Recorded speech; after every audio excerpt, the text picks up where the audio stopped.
Boom. We're here. We are here. That shit is fire, right? That was nice. That shit is fire. That was nice. Not gonna front. Right now, like, we're gonna jump right into what we were talking about previously. So let me introduce my guest. So I think I'm working through this, like many of us are, being very introspective, trying to avoid being emotional. So I think it's important to have Black conversations because there's this large macro movement, and let's zoom it in. Let's speak to each other. So today he's done this podcast before with the group setting, but we have a activist, advocate, cannabis mentor, Anthony Avalos. Hey. Did I say it right? Absolutely. Hey, let's go. Perfect. Let's go. Perfectly. I appreciate you for that, brother. I appreciate you for that. So, yeah. So let's jump right in. So what I was saying before this is that during this time, I reflect inward. Mm-hmm. And, I said on a podcast, and I said plenty of shit I shouldn't have said, but I don't think master is going to save us. I think there's going to be time that it's going to take. Mm-hmm. Right now, we're already seeing legislation change, and we're not finished. We have an election coming up very shortly. There's going to be some change right now, but for me, I'm a personal responsibility guy. I'm an introspective guy. So what we're talking about is that philosophy that I have, and you were providing me a little bit of pushback, which that's what I want. Right. Kind of educate me and give me a little pushback. So, what's going on in the movement here in San Diego? Bring me up to speed. I pay attention to New York politics, which I shouldn't. I should pay attention here. But tell me what's going on, man. So there definitely is a lot of movement happening from San Diego. Obviously, you saw a couple weeks ago that there were thousands of people in the streets from San Diego to New York, protesting for, the killings of quite a few people. So moving from that into these last couple weeks, what we saw was a newfound focus on Black business in San Diego. So making sure that we're telling the same people that are getting out in the streets and protesting with us, hey, we need these businesses in San Diego to get some love. We need these businesses in San Diego to get some patronage. And so getting that as the next message, along with, of course, the most important message, which is, of course, defund the police. I think with those things, you did see the Juneteenth celebration at Balboa Park, and then the subsequent day, the protests for, again, George Floyd, Breonna Taylor, as well as for the hundreds and hundreds of men, women, and children that are currently being detained in cages in ICE centers. So, focusing on what our demands are and continuing to put pressure on all sides is how this movement is evolving in San Diego. Let's jump right into it. I'm listening to lots of perspectives on defund the police. Mm-hmm. It's a very controversial thought if you take it literally at face value. It's controversial. So there's nuance, but there's nuance to that. And I perceive it with nuance. But I want to hear how you perceive it. So if we look at it like this, statistically, and these are stats that you can Google. In San Diego, let's say, about 99% of the calls that police are called to, 99% are not assaults of a deadly kind type calls, okay? So that means that only 1% of the calls that San Diego police are responding to, 1%, that's 1 out of every 100 calls, are actually dealing with some type of serious imminent threat, okay?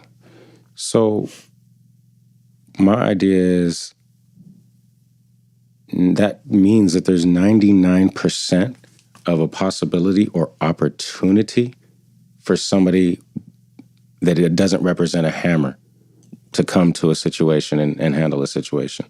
What I do see is that we are sending a hammer to every hole. And that hammer is doing exactly what a hammer is supposed to do Yeah. and making every hole bigger. Stop sending a hammer.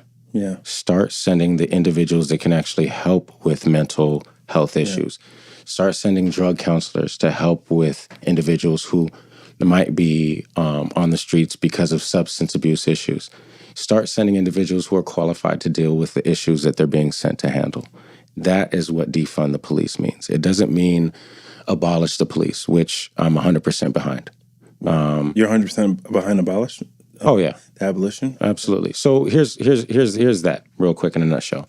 I was asked this straight up because that's an incredibly rough statement. You know, it's radical. It's radical. It's I hate using that word because that word is old and used and abused. But I was asked, oh wait, so you think you'd be willing to just go lawless for a while than deal with the police? And I thought about it and I was like, yeah, I'd rather go everybody defend themselves and me have to worry about me defending myself against the world than me knowing that there's a certain group of individuals who have the ability to snatch my life away, see me as a target historically, and I have no recourse. At least if I'm by myself, for myself, I can defend myself, and that's what it is. Yeah. Me against you, come on, let's go.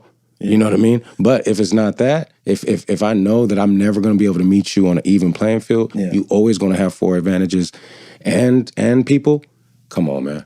Like, we fighting, you know what we fighting against. Having somebody walking around, driving around, hunting, and that's what a lot of people don't understand is, because I'm from South Jamaica, Queens. I'm lucky I'm from Hollis, particularly, so we're right on the cusp. But the police in Hollis, Queens, and everything south of that, are looking for crime. They're looking for criminal. They're looking for suspicion. They're looking for. They're executing warrants. And by executing warrants, that sounds very that's vanilla. But executing warrants means stopping people who you think it might be. Right. Like the gentleman who I just watched the video of getting his ribs shattered. And the cops were like, oh, is this the guy? And they were like, no, this isn't the guy, he's clean. And they shattered this man's ribs. So that is the experience of Black people, with the police and when they're hunting. So I do agree that cycle needs to change. But I don't agree with the abolition of the police. And let me break it down. Please. A little bit. I'm going to do this poorly. Every time I try to break something down, I fuck it up. But the reappropriation of funds, that makes perfect sense to me. Right. That makes perfect sense to me. Because for me, and as a recovering addict, and for someone who advocates for people in recovery, speaks very openly about it, and then the homeless problem we have in San Diego, there's no business for cops to be dealing with that. This is a public health issue. This isn't a criminality issue. And we know that now. That's not a fucking surprise. You know what I mean? So we know that. So there's no business for the police to wrangle people, especially people who, if you're on drugs or mentally ill, you view that as hostile. Right. There's going to be a hostile response. So to shoot this unwell person, would you treat a person with cancer that way? No, we wouldn't. Right. We wouldn't do that. But for this person who's unwell to have his life at risk when he needs help and care and love from his community, that's inherently wrong. And then the relationship and the hunting of people of color. Because in white neighborhoods, my original point there, in white neighborhoods where I grew up in both, in white neighborhoods, cops are patrolling. They're cruising around. They're breaking up bar fights, which bar fights are you don't get arrested a lot of the time. They're just like, okay, we're breaking this fight up, or we're breaking this party up, or something like that. It's not hunting. It's patrolling, it's policing, it's respecting the community, keeping the community quality. And that's the inherent difference in the way Black people and people of color are policed 100% than white people. And what is so abstract that people have a hard time grasping is that's built in the system since slavery, since black codes and Jim Crow, where loitering was a crime, where to now, for years, hundreds of years later, they're like, oh, y'all still loitering. Go ahead. And that's exactly why I don't see revision being a possibility. It's embedded. It's too deep in their DNA. They can't clean. They can't clean that. They can't clean their slate. You know what I'm saying? Mm-hmm. They got too much red on their ledger. Like it's a wrap. Yeah. You know what I mean? There's no way. You'd literally have to have some cats go Christopher Dorner on all the racist elements of all the police departments in all the nation in order for the police departments to represent something new. You'd literally have to have Chris Dorner's just going ham on racist cops. Yeah. Straight up and down the ranks. Yeah. Like if that happened, then I'd be like, all right, yeah, I could see some revision. But you still have individuals who are very comfortable putting their hands in their pocket while they squeeze the life out of your body. Absolutely. You know what I'm saying? See, so with that, because that element is so prevalent, you know what I'm saying? We got to look at the size of the beast, right? Mm-hmm. Now, penicillin will work if you got a small infection, but if you have sepsis, you know what I'm saying? A little penicillin, pill probably ain't gonna save your life. You know what I mean? And so what I'm saying is that penicillin pill is right now being offered to a patient that is our police department that has sepsis. You know what I mean? It's poisonous now. Yeah. And anything it touches, it destroys. Look at it.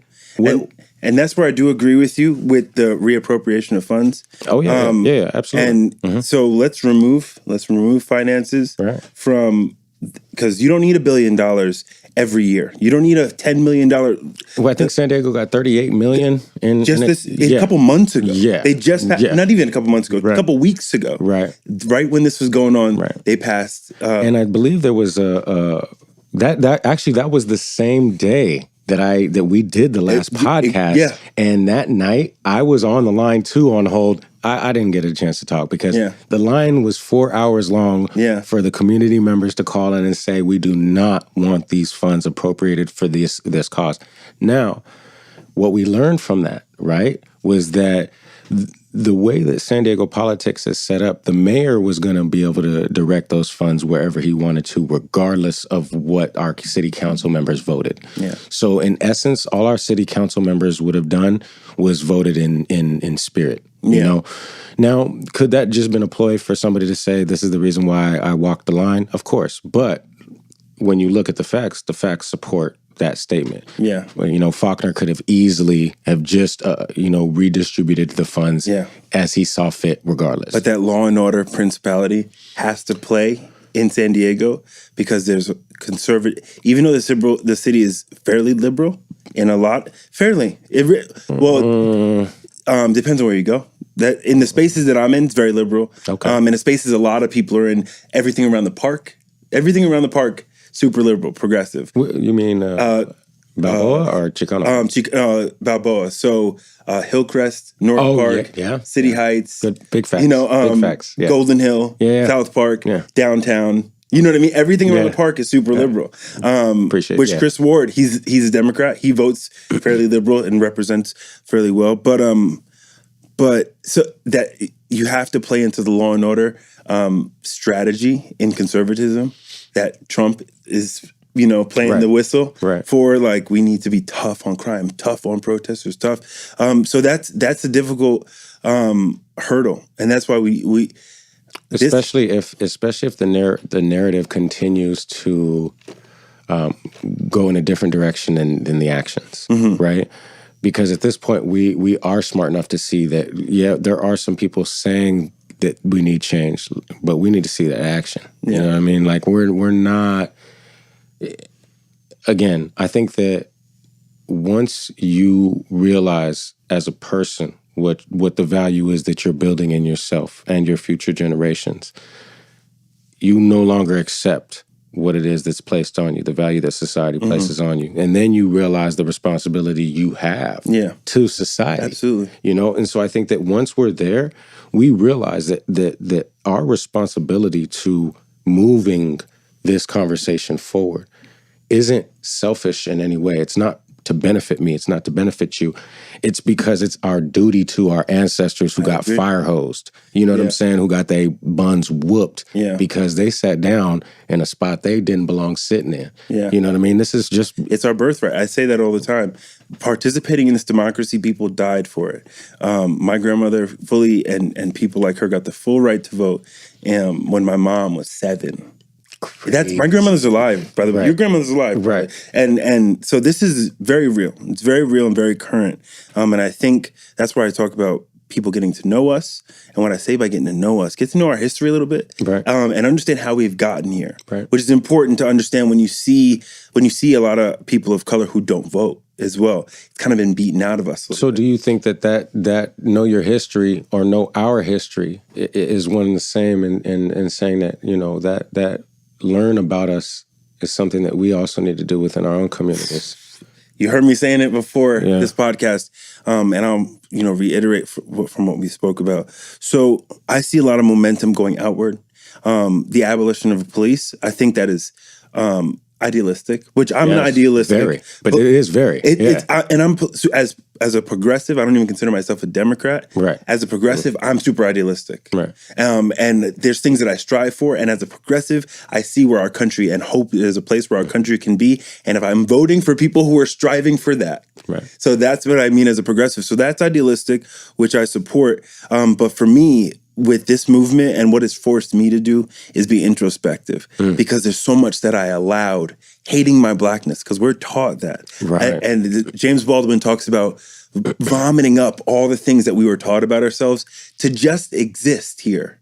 Just to exist here. So for me, there's a movement in getting to know ourselves intimately. Yep. And taking personal responsibility, which I talked to someone in my family earlier. That seems like victim blaming, but we're not responsible. We're not responsible for the trauma, but we're responsible for the healing, and that happens within our community. So I see that momentum, that opportunity for the same way it was in the '60s, '70s, and finishing in the '80s. That Black love. I feel blackety black right now. Right. I feel like during the protest, I was playing J Electronica, Joey Badass. I was playing revolution music. It was just keeping me vitalized. Yep. So I see an opportunity for introspection, and and that's what's on these podcasts. I want to spread that, and that's my messaging is let's be practical, let's think critically, and let's use our minds and take this and focus inward.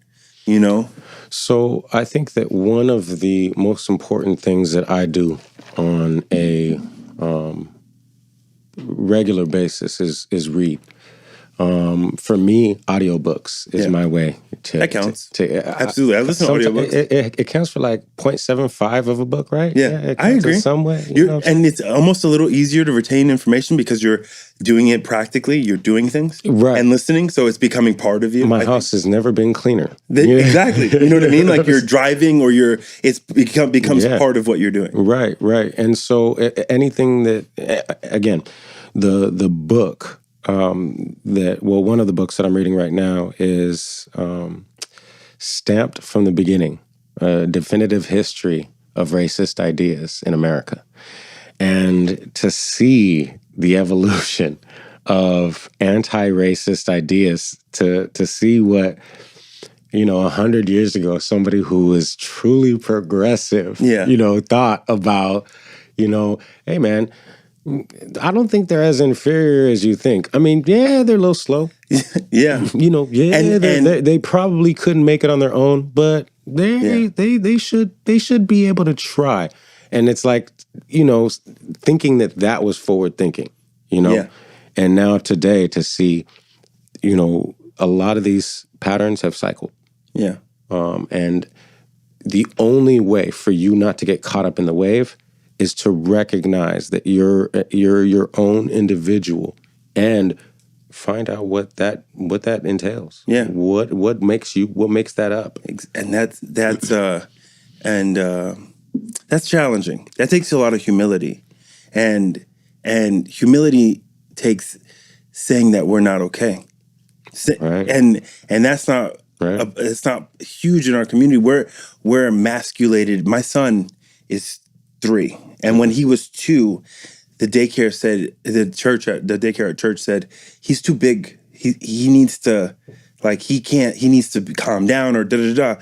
And they made him older than he was already. At 2, he's not allowed to be 2. And hey, lady, he's 2. You learn. Right. You learn how to manage with him. Right. I'm not saying I don't, but like, you're dealing with 2-year-olds. He's a variation of a 2-year-old, but they already made him 3 or 4. Right. Which part of that is expectations. The expectation. So my mom explained to me, she was like, Eric, by 4th grade, she's like, Eric, you're big.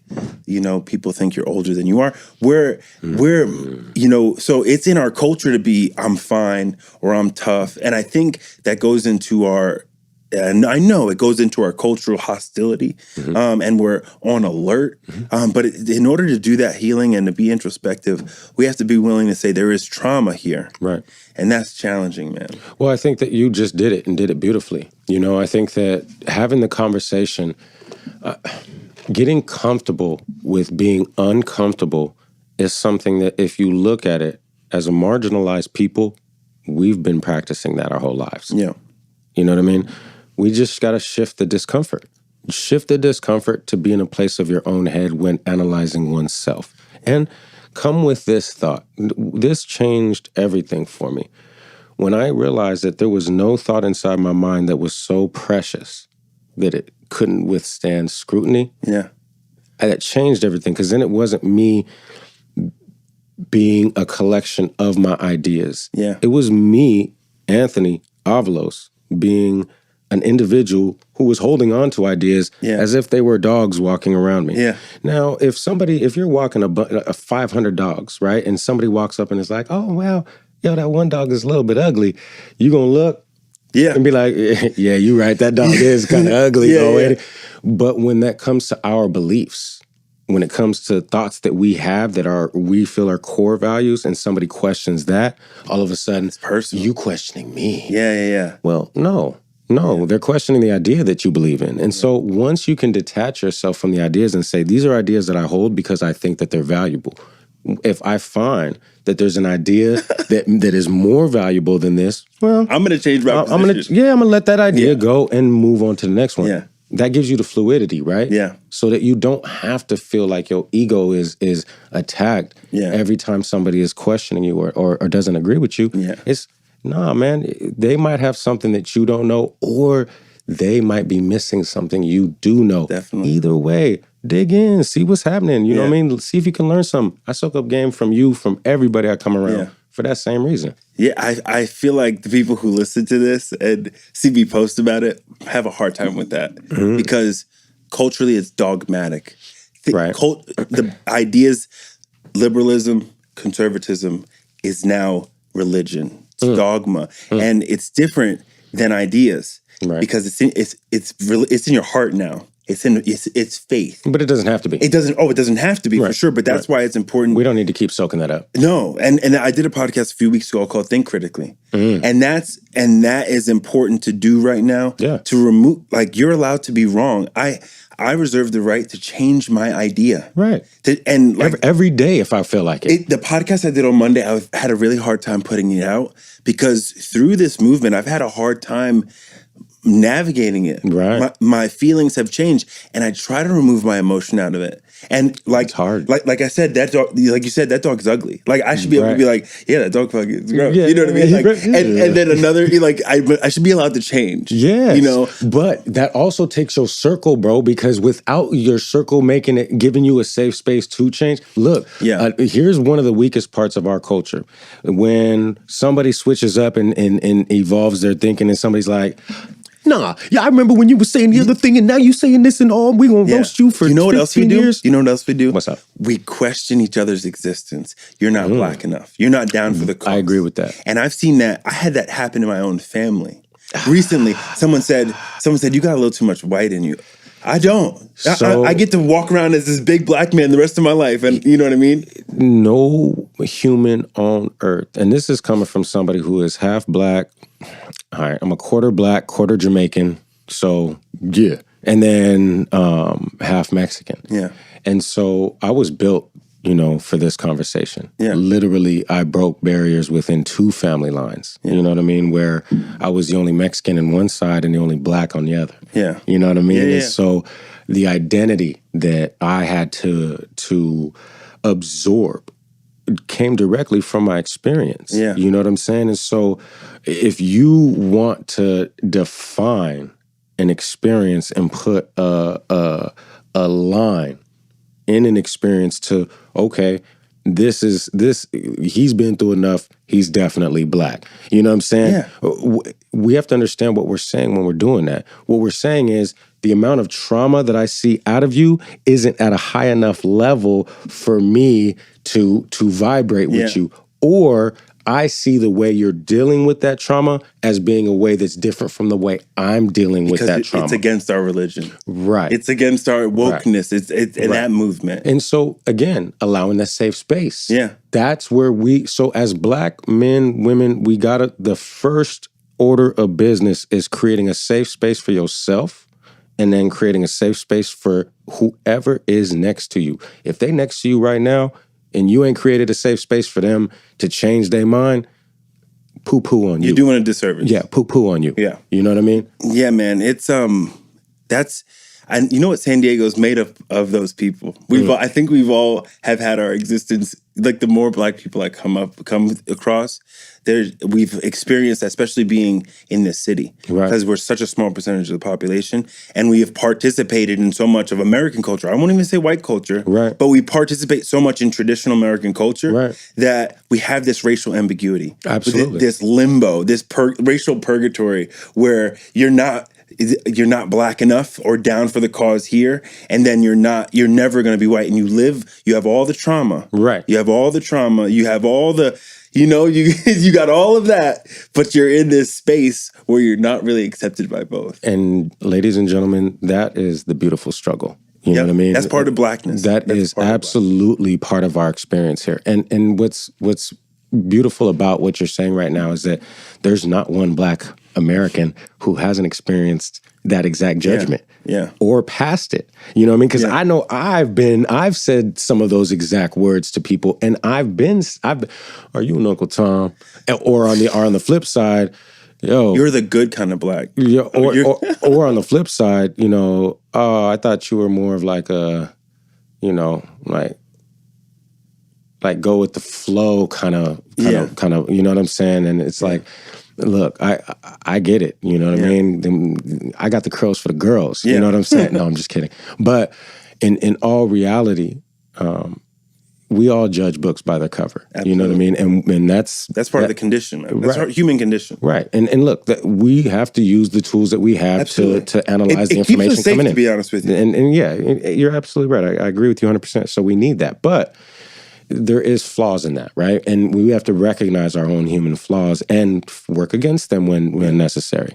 So wrapping that all up to say, look, there's a lot of work that we have to do on creating safe spaces when it comes to everything that is Black. Yeah. All right? We need a safe space on the streets to protest. We need a safe space in the house to communicate. We need a safe space in our minds to grow.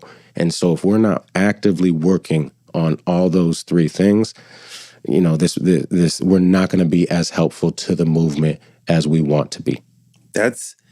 And you put that beautifully. And I think people need to be okay finding their space within the movement.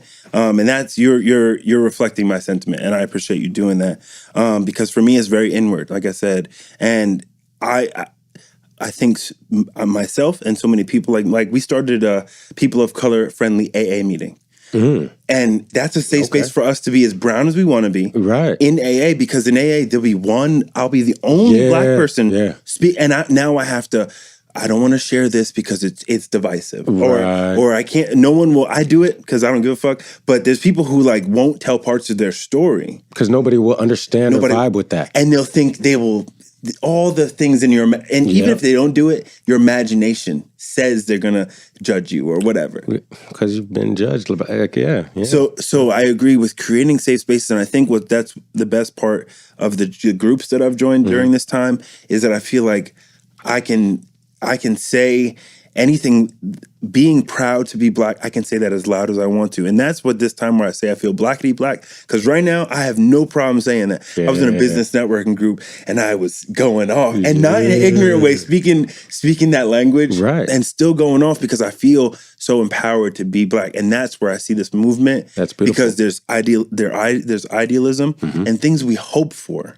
There's things we hope for, but something that we can guarantee in this movement, if we band together, is safe spaces for all of us to be free. And especially here in San Diego, we're so small in the population. We need to be together and free.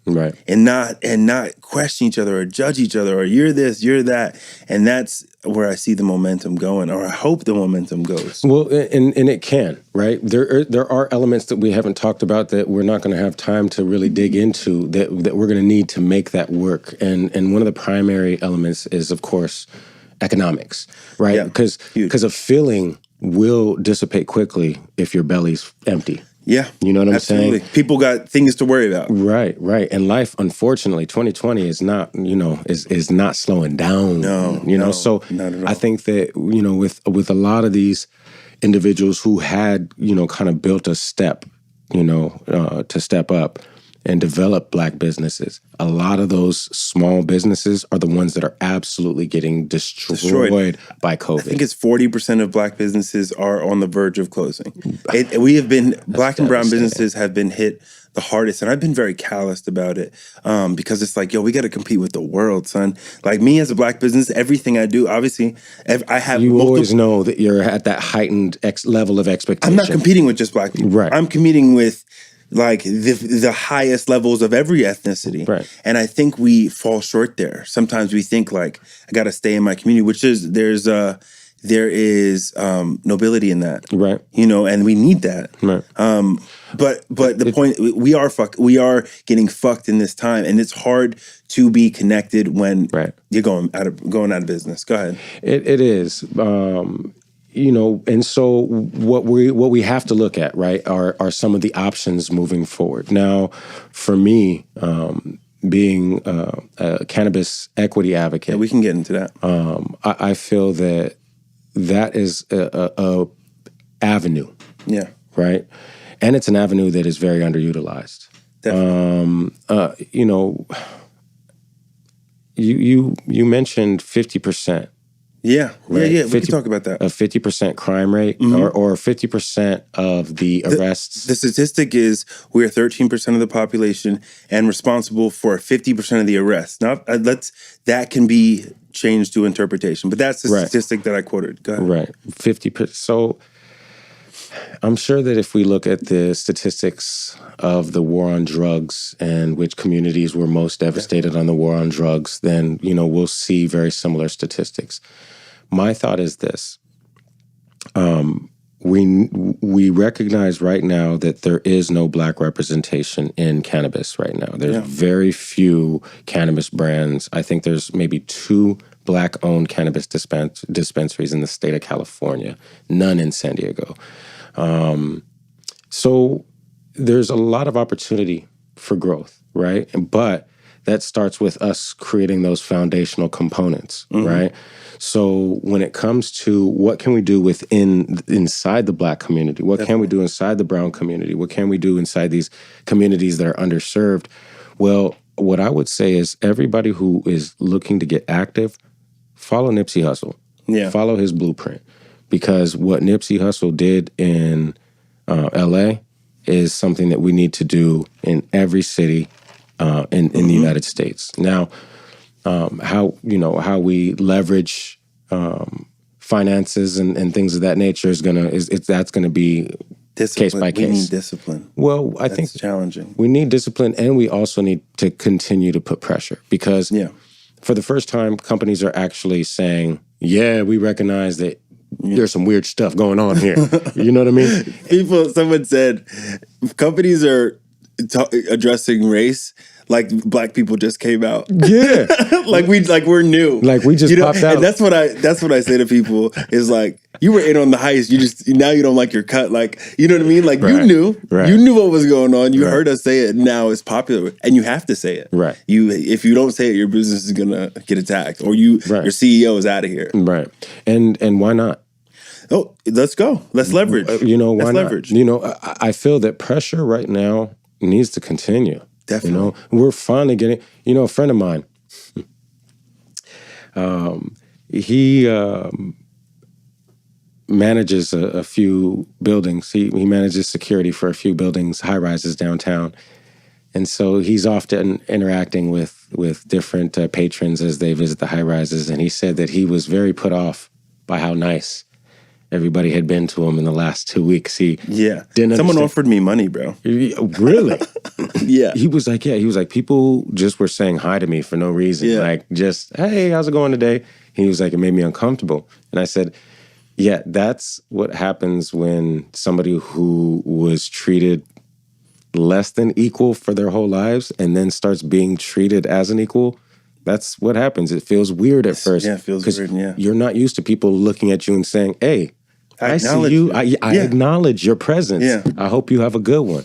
You're not used to that. So get used to that because that's something we all need to be used to. That's the pendulum of wokeness, which it becomes, I'm a bit of a contrarian and a little bit of independent thinker, or a lot of it of an independent thinker. Talk about it.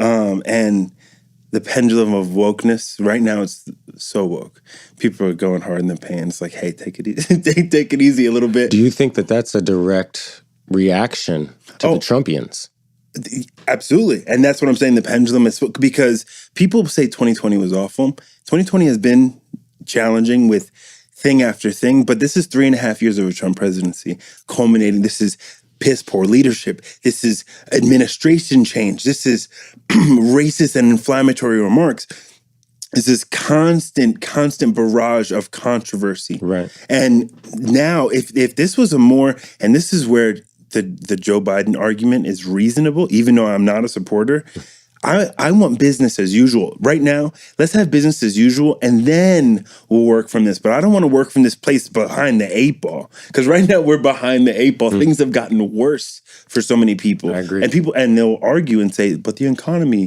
Right? But then you look at someone's values, like, you're willing to co-sign this shit? What kind of person are you?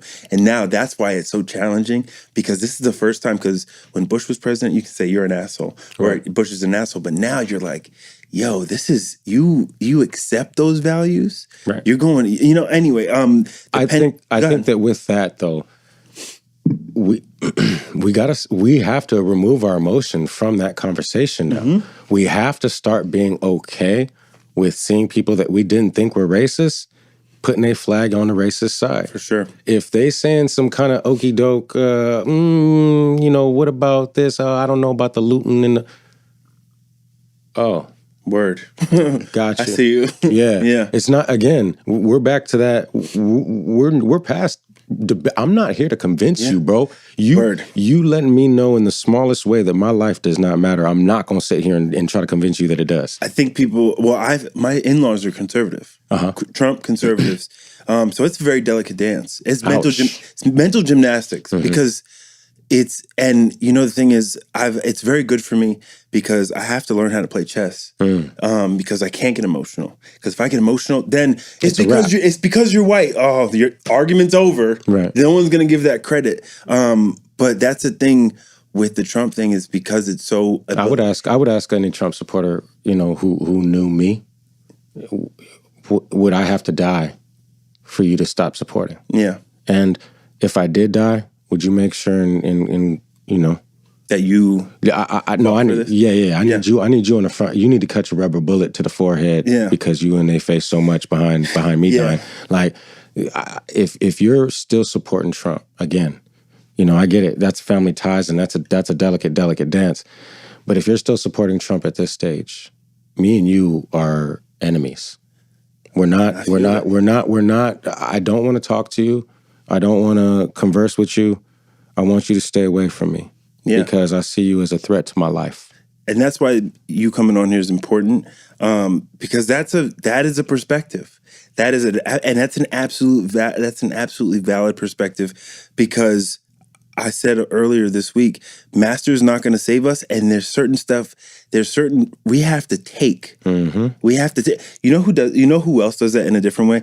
A lot of Asian cultures, a lot of Chinese cultures. They say, "Oh, okay, you're going to treat us like shit, and we don't give a fuck if you treat us. We're going to take your land. We're going to in every major city we have a fucking stronghold, and we're going to take it." That's beautiful. And it's beautiful. It's cold-blooded. You got to be like, oh, shit. Yeah, like, much props. Much props for all the Koreatowns and all of them. And I love it. And they make it theirs, too. They're like, this is ours. Man. We're not advertising for you or nothing. Put the script up and everything. Like, and look, y'all, why shouldn't we celebrate that? Because if they were treated the same way we were, good for you guys for making it happen and not getting your buildings burned down like we did. Yeah. You know what I'm saying? Because we had Rosewood in Tulsa too. We had it popping and cracking a few times. You know what I'm saying? So, anybody who's going through this right now, we have to know that we've done this before. We've woken up before. Yeah. We've gotten together before. We've organized before. We've joined our economics before, and they've burned it down. Yeah. Multiple times. So I think that what we have to do is realize what we're facing, what we're really looking at, and again, we can hope for the best all day, and I'm always going to hope for the best and work towards that. But I'm going to prepare for the worst, what I mean? And right now, I would suggest to everybody out there, it's time to start prepping. You know what I'm saying? Yeah. You have to get yourself prepared in every way. And that means, if you do want to pursue education, pursue your education. Yeah. You know what I'm saying? Make sure that whatever it is that's on your mind right now, don't wait, because now is not the time to wait for anything. Definitely. Yeah, that's been my response. It's not so much education, but I said it earlier, I'm trying to levitate on these hoes. Like, I'm trying to ascend. Right. This is my opportunity to ascend in my own consciousness, not even as a projection to anybody else, but this is my time to elevate, use my mind, use my spiritual ability in whatever capacity. Because that philosophy is needed too. Yeah. And I regard myself as a storyteller and philosopher in this regard. Absolutely. But it's arm yourself. Be prepared. Arm yourself with facts. Arm yourself with self-knowledge. Right. Arm yourself with health. Yeah. Exactly. Arm yourself with health. Right. Arm yourself with mental and emotional empowerment. Peace of mind. Peace of that. In my seeking of life, that's all I've ever sought. Right. And this momentum. Right. This momentum is easing some racial peace. I'm not feeling emotionally, racially charged. I'm feeling, intellectually empowered by this movement. Seeing you do what you do fills me up. Nice. Seeing Black people, seeing Black and brown people, seeing LGBT community do what people are doing right now fills me up, and it makes me love myself more. Beautiful. Which will help me teach my son to love himself more. Hell yeah. And that's generational. Yeah. So it's an exciting time, but it's hard for people to navigate where they fall within the movement. It should be. Yeah. Think about it, man. This is new for us. For us, this has happened before, but for us, this is all new. Exactly. So again, folks, it's okay if you come tiptoeing to the movement. You come trying to figure out look, we need bakers. You know what I'm saying? We need dentists that are holding it down on the front lines of dentistry. We need representation. Right. We need to make sure that people know and recognize that there has been an all-out, what's the word I'm looking for? Effort to diminish our shine. And whether that shine be our lives, our ability to grow and prosper, whatever that shine is, there is a real effort systematically to diminish our light. Yeah. And so anybody who sees that and says, I'm going to work against that and I'm going to help shine the light that needs to be shined. Yeah. That's where we start. Now, how you do that and how that manifests itself, it starts with the belief and the drive to make that happen, make that crack. Yeah, man, and it's dope to see who's rising to the top. Not in the competition sense, but leading the way, and Black women are really leading the way. In the coalitions that I'm in, there's 5, 10, 15 Black women and 3 dudes. Because I think I know Black women have gotten the short end of this stick in our, whether it be in slavery, getting the short end of the stick during civil rights, giving the moral support and the emotional support, as well as being on the front lines, holding down the children, and then continuing into mass incarceration, the crack epidemic and all that, holding down the family and trying to do the best absolutely possible for our people. And then to now see Black women like going hard in the paint, which that J. Cole song, he talked about that. And like, I think a lot of people feel threatened by it because even Black men feel threatened by the power of Black women. That's interesting. We don't have to go down that route. I say like this, man. Salute, salute, salute to all the Black queens holding it down in every way, on every front. I love y'all. We love y'all. Like, oh my God. Like, I got nothing but them little emoji heart eyes for you. You know what I'm saying? Like, yeah. Yo, I see the pictures of these queens. I see them up there like, oh my gosh. Like, it's the moms coming out. Yo, all of it. It's just, what it is it's like, fellas, I hope I'm not sitting on the couch, and I hope you not either, because I know we don't need to look. If your ego is telling you that a woman shouldn't be in front of you, then make sure that you wait until the bullets start flying to jump in front of that woman. Yeah. You know what I'm saying? If that's how big and bad you feel, then make sure you wait till all the talking's done. Yeah. And the action is cracking before you jump in front of that woman. Then I'll believe you. Then I'll believe that you knew what your purpose was and you served it properly. Yeah. Anything other than that, get out our way. Get out their way. Get out of it. Definitely. You know it's like for me, it's like sit down. I need to sit down. And that ties it all back to personal responsibility and the things that we've been taught about ourselves and the things that this is an opportunity to learn about ourselves. And I have my own personal experience with that, and that's work for me to be doing. And now is the time for me to do it with the self-love and the empowerment that we feel. But let's pivot a little bit. I want you to take an opportunity to let people know what's happening, what else is happening in San Diego, if you want to plug that, and then talk about your cannabis entrepreneurship, because that's important. Because we're, like you said, we're disproportionately represented. So what is it exactly that you're doing? So right now within cannabis, what I'm trying to do is build a coalition. Build a coalition for the purpose of creating a type of wellness center and program. All right, the idea is, again, follow the NIP blueprint, and whatever pieces from our community, you know what I mean, that can come together to kind of form that Voltron. Definitely. The Derek Banks and different individuals of the community, that's what I see as being the future. And that's where my attention is currently, is in building those elements out, making sure that I know exactly what steps are necessary and who can get those steps taken care of.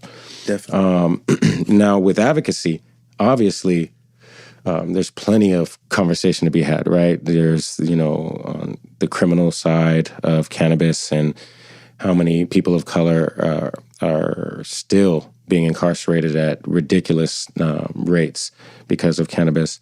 We could talk about the percentage of Black ownership. But I think that at the end of the day, what we just need to take away from cannabis right now is, if you want to get into cannabis because you want to make money, you want to get into an auxiliary. You want to get into one of the businesses that serve cannabis, not within cannabis itself, because of the cost of entry, right? The licensing fees, everything. I think that's the real challenge, is the capital. Yeah, absolutely. That is a piece of systemic racism, that our wealth, we have such a small percentage of wealth, and I'm sure these spaces would be filled by us, because it's no lack of potential, but it's the lack of capital. And that's where you say bringing together communities. And I think we don't do that enough, where we say, oh, you got $5,000, or you can save $5,000. Oh, you got $10,000. Okay, you got $3. You want to put that in and get a percentage of this, and to pool our money together. That's challenging. But that's the solution. There's no other way forward. There's no other solution that anybody has brought up to the table that works. Look at the Jewish population, look at the Asian population, look at any population that's come to America, and despite the hatred, still built. Exactly. That cohesiveness is an element that is consistent. Yeah. And so obviously that's why Willie Lynch, that's why we have this colorism where you're not black enough, so on and so forth. That's all part of the same racist system that's meant to divide those that are most powerful within it.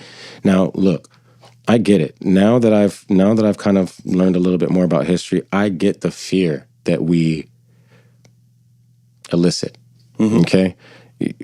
Yeah, I mean, big mood. You step in a room and there's very few people who aren't going to notice you. Yeah. You know what I mean? Yeah. And so regardless of how much of a heart you may have, all they have are their programming. Imaging and programming. You know what I mean? Sure. And you can't do a thing about that. You know what I mean? You can change their perspective after the fact, but you can't change that first snap, view that they have of you. So recognizing that, navigating through that and saying, it's okay, bro, your mind frame is broken and you don't see the value in me that I possess. Yeah. I'm sorry, bro. Like, I feel bad for you. You know what I'm saying?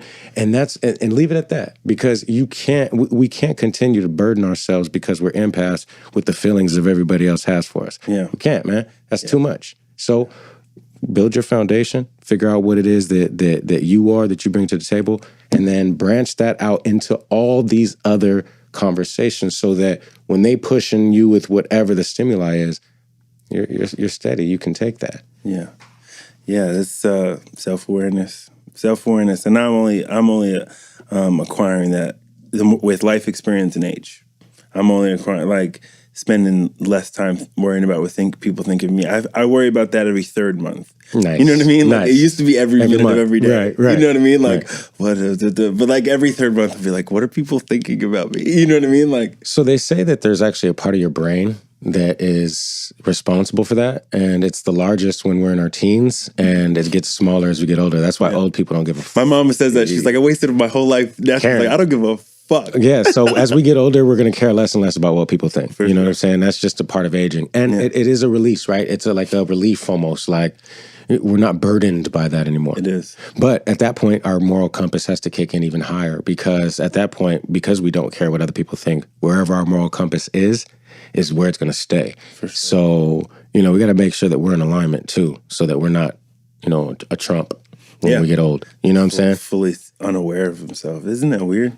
It's weird as fuck to watch. You're like, oh, you have no gauge of reading the room. So is it that, or is it the opposite? It just doesn't care. Is it complete psychopath? Either way, you can not care but not realizing that you don't care. Aloof and not care. You know what I mean? Just like both of those together is and then the ego on top of it. That's like, I don't walking around with your dick out. I don't give a fuck. And then to not even know that you're doing that. Super dark, and it leads to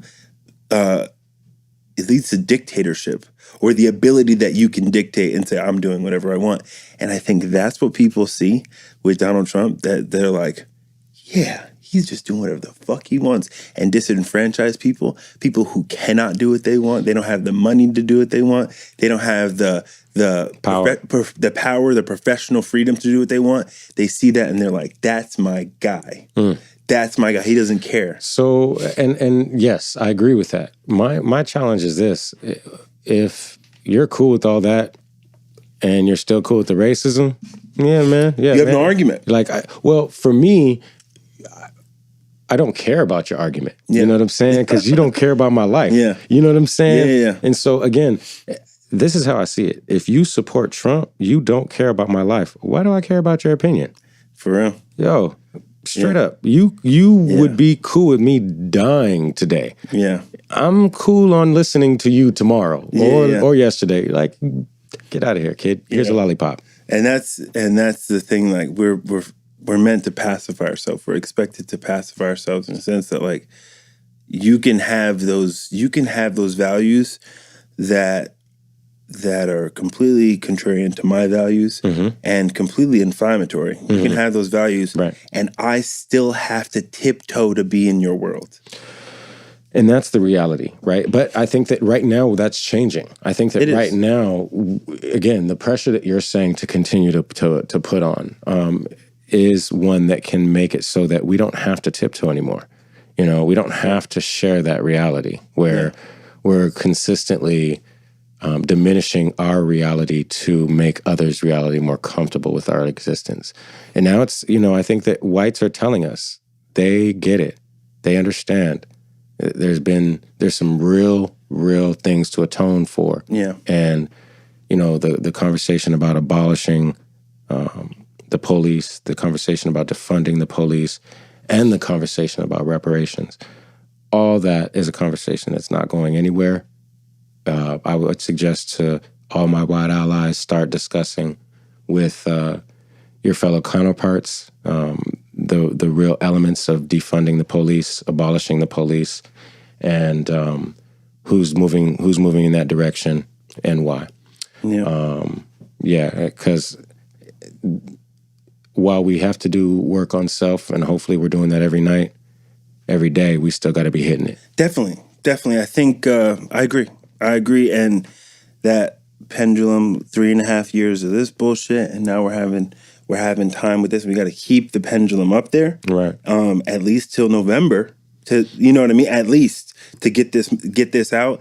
And when we get to November, hopefully it settles and it's a little more. I don't know, man. I'm worried. I'm really worried about November, bro. What are your worries? My worry is that Biden isn't nearly as good of a candidate as Hillary was, and Hillary lost. I agree, but I think this with and I don't know if anybody noticed this, but with this movement happening the month before Pride, if we play this right, and we're strategic and we mobilize, we can use the Pride advocacy and use the LGBT community as allies, which I have a hard time wrapping my head around why Asian people, Latino people, and LGBT people, and all the people, the other, why are we not together? I didn't know we weren't. We have numbers together. We have in concert. We have power, and right now we may feel like we are, but there's times where I feel like, and if you talk to a lot of Asian people, and if you know, I listen to podcasts that are the hosts are all Asian, everybody on the podcast, and there's in Korean culture, Black people are at the bottom of the list. You know what I mean? And white people obviously are there's other Asian people, and white people are up there too, and to Latino people. My boy Benny talked about it on here. He said, Latino people, are we ready to address this, this racism that is throughout the Latino community? Because Black people, there's hints of that. On the East Coast, you have Dominicans who for years, my entire life, would say, I'm not Black. I'm not Black. You don't understand the history of the Dominican Republic. You don't understand. You know what I mean? Have nappier hair than you talking about I'm not Black. Yeah, it's I'm hoping that we can take that momentum, collaborate, and coalition with our LGBT brothers and sisters, which I have some representatives from that community here in San Diego coming on next week.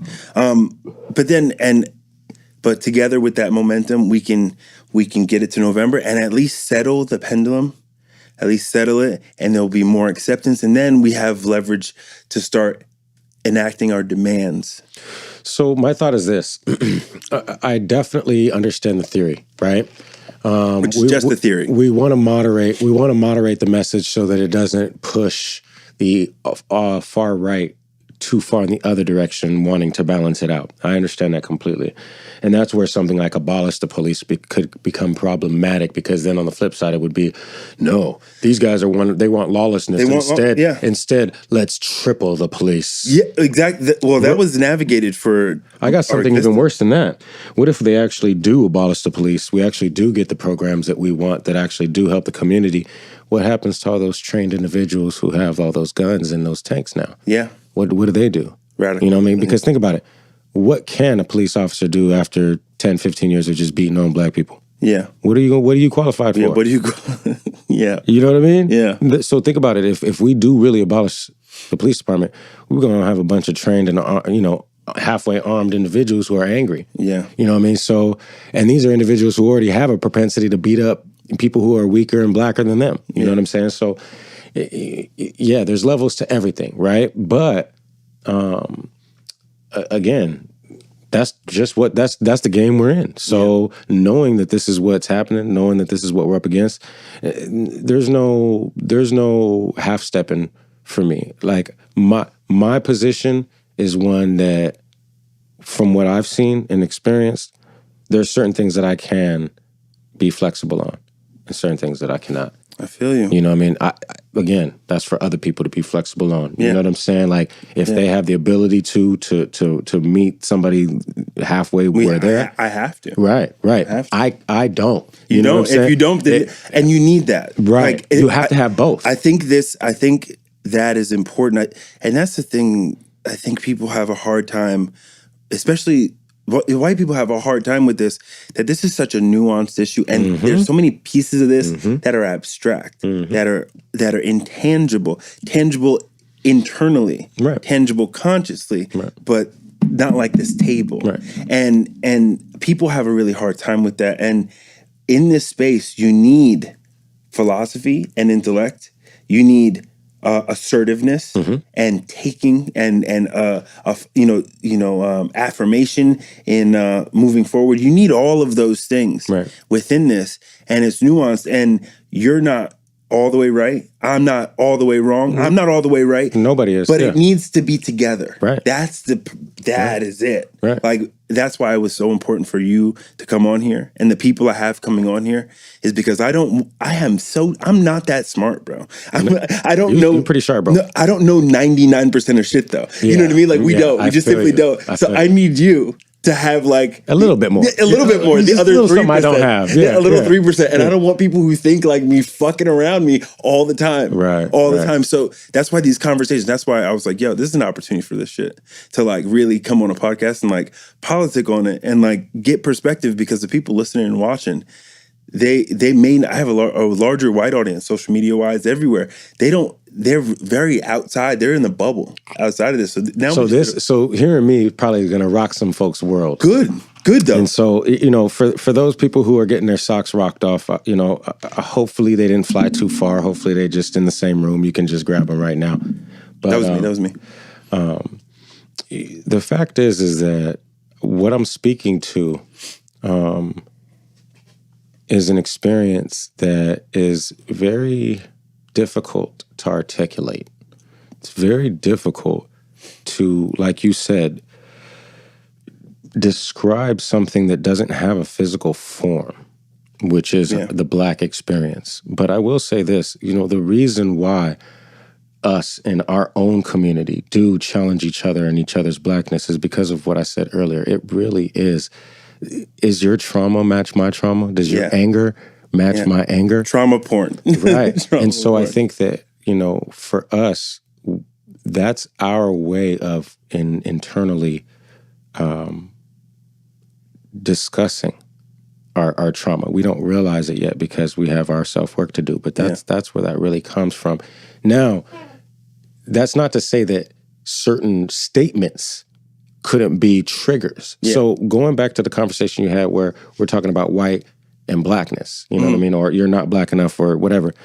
There might be a certain phrase that's uttered by a certain segment of people. And if you say that phrase, that's going to trigger somebody who knows and is like, wait a minute, I know that's a trigger phrase from this group, and that group uses it for this specific purpose. America First is very... Dog whistles. Right, Dog whistles. Right. And so... I think that if we're making sure to stay away from the dog whistles, then that allows the conversation to be a little bit more fluid, especially with those who are wearing their hearts on their sleeves. But when you hear somebody say that, I really feel like that's them saying, I'm hurting. Are you hurting as much as me? Yeah. And do you feel like the responsibility needs to lay on the people who have the power as much as it does the people who are just trying to survive? Yeah. You know what I mean? So, we do have to take personal responsibility while putting the amount of pressure necessary on the power that be to say, look, we are cleaning our DNA up off the trauma that you helped impose on us. Yeah. And now we've kind of assimilated and started imposing on ourselves. Now, with that being said, we expect you to get your knees off our neck. Like, in an immediate fashion. You know what I mean? And we expect support in these ways in an immediate fashion. Absolutely. Otherwise, we're not going to, the conversation isn't going to get more gentle. You know what I mean? Yeah. Yeah, but that's a perfect way to wrap this shit up. Thank you. Because that's important. I want your sentiment reflected. And I want an opportunity for you to do what you do and explain what you do. Important thing you said is while in addition to, like, because what I'm talking about is very passive and internal. Right. But while that is happening, you need to be doing the fuck what you need to do. And that's what makes it so much because you're working while you're doing that's still work. The passive work, the internal work is still work. Yeah. That's not vacation time. Takes bandwidth. Yeah. So you're burning the candle at both ends on this. You know what I mean? And nobody's saying you're not. This is not easy work. You know what I mean? What me and you are talking about right now is taking people from sheep to kings. Yeah. You know what I mean? They implement both of these. They're, like you said, they're going to be levitating on these hoes. You know what I'm saying? And so, again, I kind of lost my train of thought there at the end, but, you know, I agree with you. You killed it, man. That's why you were worried a little bit before we came in here. Where is everybody? But you killed it, man. That's why I wanted you on here. But I want to give you an opportunity to plug everything that you want to plug. If it's only one thing, plug that. But let people know what you're about and where to find you, at least your Instagram, so people can, because I look at your Instagram and I see a whole side of this that I'm not within, because I'm in a different, I'm over here. Right. So I need that. Right. So you're providing a value to me. So plug your Instagram so at least people can see an insight into your school of thought and the school of thought that you're a proponent of. So my IG handle is King Santos, and that's King spelled with an X, KXNG _ SANTOS. I was like, well, what was that after the underscore? But yeah, definitely give me a follow on IG. I'll follow back. And really what I'm doing on my IG page is just trying to inform, keep people in the loop, keep people on the front lines as much as I can, and kind of remind people of what, the important stuff is. We need you, man. For real. Appreciate you. We need you, man. I need you to keep doing what you're doing. Appreciate you, brother. All right, we're going to wrap this up. We out. Peace. Vultures circling above, they all in a piece, but they don't even know my name. Won't get even to swipe for the train. Cloudy, ride to the airport, gotta get right for the plane. Custom, smell like kush. Wifey hand in a tish. Yes, and I got no shame. Never. Some line to shine. With a broke, you got no game. Waking up next to a scat. Can't go home to a dame. Nah, tell themselves they're the same. Really though, who can they blame? Now I don't blame them either. They just wanna play the game and they're eager still. I don't wanna know you. I'm busy, you don't even know thyself. Grizzy, out for the dough. Busy's, I just wanna grow my wealth. Kaya, Lucy, sometimes I get dizzy. But yeah, I know my health.